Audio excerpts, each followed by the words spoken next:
నమస్కారం. సుప్రభాత ఘంటారావానికి స్వాగతం. ముందుగా ప్రధాన అంశాలు. నేడు పూర్తిస్థాయి బడ్జెట్ ప్రవేశపెట్టనున్న కేంద్రం. జనాకర్షక నిర్ణయాలను ప్రభుత్వం ప్రకటించొచ్చని అంచనా.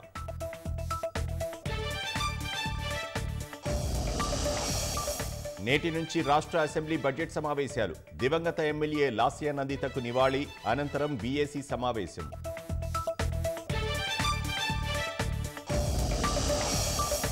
వాడి వేడిగా శాసనసభ సమావేశాలు జరిగే అవకాశం. హామీల అమలు, ప్రభుత్వ వైఫల్యాలను ఎండగట్టనున్న విపక్షాలు.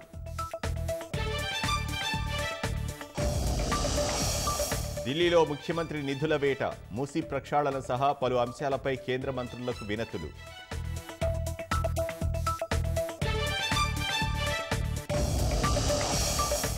భద్రాచలం వద్ద తగ్గని గోదావరి ఉగ్రరూపం. 50 అడుగులు దాటిన నీటి మట్టం. ప్రభుత్వం అప్రమత్తం.